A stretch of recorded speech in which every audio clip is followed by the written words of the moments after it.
What's up, boys? Motogov here. I'm not feeling well today because it has been raining for like the past week straight, and my bike hasn't been used for the past week straight. And just look at that chain, dude. Oh my god, it's fucked up. It's all rusty. But my tires are good. They're not flat because I kind of overinflated them to 38 on the rear and then 34 on the front, so as to prevent any flat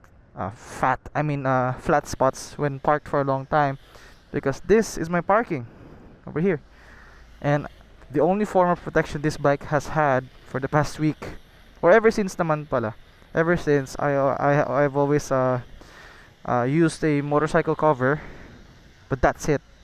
My parking literally has no roof. So let's start this thing up. Hope it still starts. Oh boy, it still starts. After like more than a week of not using. Look at that rust, man.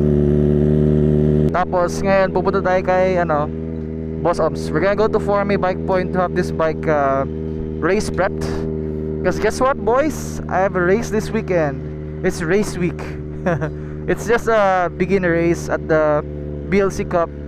So yeah, I'm just gonna have this bike prepped, basic maintenance siguro, or whatever checkup, whatever parts that needs to be replaced. Hopefully nothing too major, right? Because the race is coming this Saturday. Today is a Monday and the race is on a Saturday. So yeah, I'm just gonna have the lights removed, have any bullshit thing that I don't need removed, so that I save as much weight as I can. Because to be honest, the class that I'm joining will be 300s and 400s, so I'm kind of in a handicap position, right? A 250 against 300s and 400s. So yeah, boys, let's go to Forme Bikepoint now, and yeah, let's have this bike checked. Leave it there for a couple days. I'll let you guys know kung anong results. So when I pick up this bike, I'll be using my car because I have a bike carrier there. So yeah, I'm gonna turn this shit into street illegal, boys. No mirrors, no lights. Not only because to save weight, but crashing and breaking your lights is like hella expensive, boys. I've heard like the LED headlights for a Ninja 400, which is different of course to my ZX25R, but around that range. The LED headlights cost around 30,000, like more than 30,000 pesos. Probably 34 from what I've heard from my friends. 36, 34, 30,000. In the high 30s. So I do not want to break my lights, you know. Whew, the roads are slippery, boys. The roads are slippery. Not gonna lie. The tires are hella cold. To be honest, I don't feel very well today, boys. Actually, it started like 2 days ago. I have the cough and the colds. Tapos ang bigat ng katawan ko. Damn, look at that road, man. Minefield. There's a war zone out here, dog. Oh my gosh. This road's all janked up, dude. You'll get these taxes when you fix the goddamn roads. Oh, the shop's still closed. It's only one way to wake Boss Oms. Joke lang. Gago. Ginising no? Bumamba sa tapat ng bahay. Tong inong yan.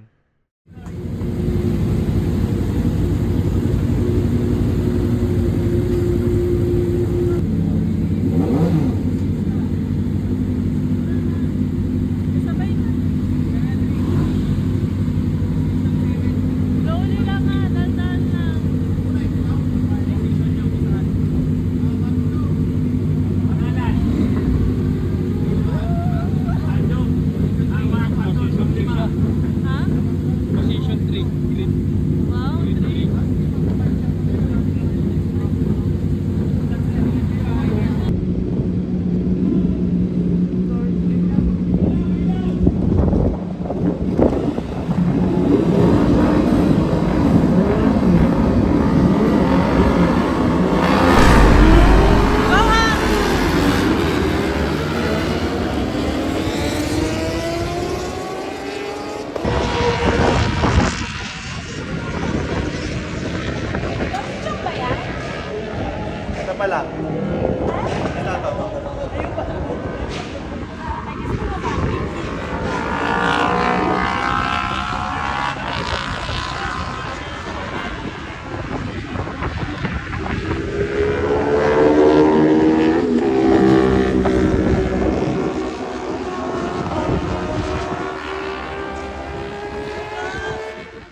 Ayun, thank you for my Bikepoint Boss Oms for the solid work done on the bike.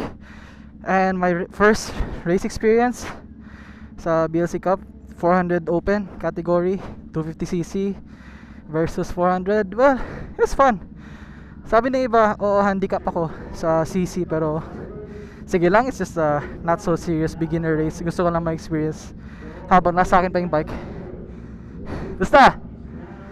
So yeah, P4 overall, 225 yung best lap ko. The P1 sa open was 220. He's fast.